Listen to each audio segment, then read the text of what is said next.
हमें question given है कि एक 2 kg का ब्लॉक है, एक 3 kg का ब्लॉक है। इस पे इस तरफ लेफ्ट हैंड साइड पे 2 kg वाले ब्लॉक पे 4 v0 की स्पीड है एंड 3 kg वाला b0 की स्पीड से राइट हैंड साइड पे मूव कर रहा है। इनिशियली ये सब कुछ NLP पे था। फर्स्ट पार्ट में पूछ रहे हैं the maximum energy stored in the spring. Maximum energy stored in the spring basically potential energy की बात कर रहे हैं। मैक्सिमम पोटेंशियल एनर्जी कब होती है सब्सिक्वेंट मोशन पे? हमें पता है कि मैक्सिमम पोटेंशियल एनर्जी कहाँ होती है, मैक्सिमम कंप्रेशन पे या मैक्सिमम एलोंगेशन पे। मैक्सिमम कंप्रेशन पे या मैक्सिमम एलोंगेशन पे हमारे पास मैक्सिमम पोटेंशियल एनर्जी होती है, हमें ये बात पता है। तो इस केस में तो कंप्रेशन मैक्सिमम नहीं है, इस केस पे मैक्सिमम एलोंगेशन हो रहा होगा, ठीक है, ये वाला पार्ट। तो मैक्सिमम एलोंगेशन पे हमारे पास क्या होगा, मैक्सिमम यू होगा। तो ऐसे वाले केसेस में हमें पता है कि basically kinetic energy of a system जो बेसिकली यहाँ पर रिड्यूस मास वाला कंसेप्ट लगाएंगे। तो यहाँ पर जो म्यू होगा, जो बेसिकली यू होगा, मतलब पोटेंशियल एनर्जी होगी, वो हाफ इंटू म्यू। म्यू यहाँ पर क्या रिप्रेजेंट करता है, रिड्यूस मास इंटू, हम डायरेक्ट इस फॉर्मूले से पोटेंशियल एनर्जी निकाल सकते हैं वी रिलेटिव का स्क्वायर। तो इसमें वी रिलेटिव कितनी होगी, 5 होगी, क्योंकि 4 से इधर जा रहा है और इधर अपोजिट डायरेक्शन में। तो वी रिलेटिव यहाँ पर क्या होगी, 5 होगी, ठीक है, 5 होगी। इसके लिए लेफ्ट डायरेक्शन में होगी, स्क्वायर है तो कोई मतलब नहीं है, तो ये पॉजिटिव ही बन जाएगी 1/2। और म्यू क्या होता है, दोनों मासेस से 2 × 3, ये तुम्हें पता है 2 × 3 कितना होता है, 6 इंटू इन दोनों का सम 5 इंटू वी रिलेटिव का स्क्वायर बेसिकली 5 हो जाएगा। 5 का स्क्वायर कितना होता है, 25, और ये हो जाएगा v0 का स्क्वायर। ये 5 से 5 कैंसिल हो जाएगा, 2 1 3 टाइम्स जाएगा, और ये हमारे पास आ जाएगा मैक्सिमम म्यू आ जाएगा, मतलब मैक्सिमम पोटेंशियल एनर्जी आ जाएगी 5 3 15 v0 का स्क्वायर। और ये हमारा हो जाएगा इस क्वेश्चन का आंसर। रिड्यूस मास तो बेसिकली जानते हो ना, रिड्यूस मास क्या होता है, 1/m1 + 1/m2 + 1/m3 dash dash dash जितने तक लेके जाओ। तो 2 मास सिस्टम के लिए हम इसको डायरेक्ट डिफाइन कर देते हैं। 2 मास सिस्टम के लिए म्यू क्या हो जाता है, m1 × m2/m1 + m2। तो बस मैंने वही डायरेक्ट फॉर्मूला यहाँ अप्लाई कर दिया था, ठीक है। अब इसी क्वेश्चन का सेकेंड पार्ट पूछ रहा है कि मैक्सिमम स्पीड क्या होगी 3 kg वाले ब्लॉक की इन सब्सिक्वेंट मोशन। 3 kg वाले ब्लॉक की जो इस साइड में था उसकी मैक्सिमम स्पीड क्या हो सकती है इन सब्सिक्वेंट मोशंस में। तो हम बेसिकली ना इस क्वेश्चन को थोड़ा डिटेल डिस्कस करते हैं। हम ये चीज़ को ना मैक्सिमम, मिनिमम स्पीड, इन सभी चीज़ों को हम एक अच्छी तरीके से देखते हैं। देखो क्या है, हम अगर देखें, हमें पता है इसको बहुत अच्छी तरीके से देखना चाहते हैं, मतलब अंदर तक इसको, इसकी गहराई तक जाएंगे। देखो अभी क्या हुआ होगा, हम देखते हैं कैसे हो रहा होगा, इसका मोशन हो कैसे रहा होगा इस पार्टिकल का। हम लेट सपोज करते हैं, हमने देखा कि बेसिकली इनका मासेस हमें क्या गिवन थे, 2 kg एंड 3 kg।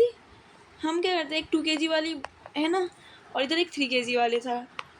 तो यहाँ पर ये स्प्रिंग थे, इनिशियली ये NLP पे थे, और ये क्या कर रहे होंगे, v0 की स्पीड से ये इधर मूव कर रहा था, इधर ये कर रहे थे 4 v0 से।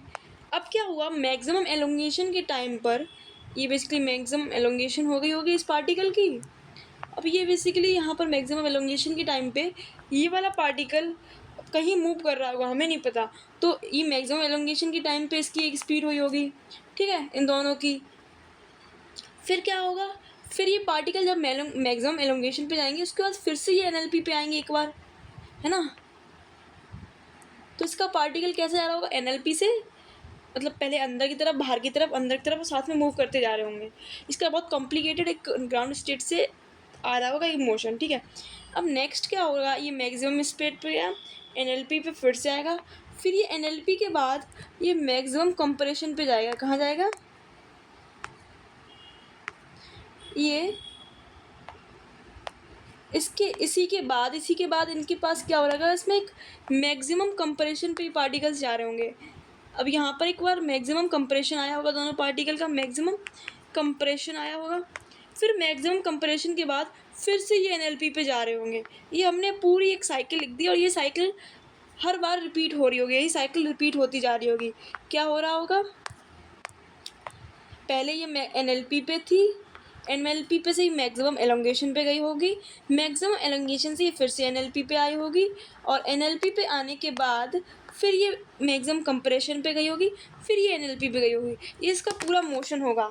अब हमें मैक्सिमम स्पीड फाइंड करनी है, तो मतलब कि हम क्या करते हैं, इन सभी स्टेट पे पहले हम इन सभी एनएलपी पे पोजीशन पे देखेंगे क्या मैक्सिमम स्पीड है, फिर इन सभी में से जो मैक्सिमम होगी उसको हम अपना आंसर रखेंगे। तो सबसे पहले अब देखते हैं मैक्सिमम एलोंगेशन पे इनकी स्पीड क्या होगी, मैक्सिमम एलोंगेशन पे इसकी स्पीड क्या होगी, तो देखते हैं। तो देखो, मैक्सिमम एलोंगेशन और मैक्सिमम कंप्रेशन पे बेसिकली हमें पता है क्या होता है, दोनों पार्टिकल इन स्टेट पे सेंटर ऑफ मास की स्पीड से मूव करते हैं, VCUM से मूव करते हैं। तो हमें बेसिकली मैक्सिमम एलोंगेशन के टाइम पे सेंटर ऑफ मास की वेलोसिटी निकाल लेनी है। सेंटर ऑफ मास की वेलोसिटी क्या हो जाएगी, लेफ्ट हैंड साइड में 2 kg वाले की लेफ्ट हैंड साइड में थी, कितनी थी 2 kg वाले की लेफ्ट हैंड साइड में, 4V0, तो माइनस हो जाएगी, -2 kg वाला था तो इसकी कितनी हो जाएगी, 8 2 kg का था ना, 8 × V0, और इसकी राइट हैंड साइड में थी 3 kg वाले की, वो कितनी हो जाएगी, इसकी मास इंटू इसकी वेलोसिटी, रुक जाओ उसको सही तरीके से देखते हैं, V0, और ये प्लस हो जाएगा 3 × V0, 3 इसका मास था, इसकी वेलोसिटी 3 × V0, तो 3V0, ठीक है, डिवाइड बाई इनका टोटल मास था 5। इसको जब हम ऐड करेंगे तब ये बेसिकली हमको क्या मिलेगा, माइनस का 5V0/5, ये कैंसिल कर देंगे तो इसकी वेलोसिटी माइनस की V0 आई, मतलब कि सेंटर ऑफ मास लेफ़्ट की तरफ मूव कर रहा होगा, क्या होगा, लेफ़्ट की तरफ। तो देखते हैं, मतलब कि मैक्सिमम एलोंगेशन पे इसकी स्पीड इस तरफ होगी, कितनी होगी, V0 इस तरफ होगी, और इसमें 3 kg वाले की भी इस तरफ होगी V0, ठीक है, और यही स्पीड इनकी क्या होगी, कंप्रेशन के टाइम पे यही स्पीड होगी, ठीक है, मैक्सिमम कंप्रेशन के टाइम पे भी इनकी स्पीड यही होगी, क्या होगी, इस डायरेक्शन में V0, और इस वाले की भी होगी V0, ठीक है। अभी हम क्या करते हैं, मैक्सिमम कंप्रेशन पे हमने निकाल दी है, अब एनएलपी पे आएगा तो फिर से इसकी पोजीशन की यही स्पीड हो जाएगी, इधर साइड V0 हो जाएगा। ये सिर्फ एक थॉट प्रोसेस है जो हम सोच सकते हैं, इसकी 4V0 हो जाएगी एनएलपी पे पोजीशन, एनएलपी पे आते इनकी वेलोसिटी वही हो जाएगी, ठीक है। यहाँ पर भी एनएलपी पे आएंगे तब इसकी वेलोसिटी क्या हो जाएगी, इस तरफ इस वाले की V0 हो जाएगी, इसकी हो जाएगी 4V0। तो यहाँ पर हम अगर देखें, इस 4 kg वाले की जो वेलोसिटी है वो 4V0 इधर है, V0 इधर है, 4V0 इधर है, इसकी भी V0 इधर है, 4V0 इधर, इसकी डायरेक्शन कहीं भी चेंज नहीं हो रही है, तो इसकी मैक्सिमम वेलोसिटी क्या है, V0 है, क्या है, 4V0 है।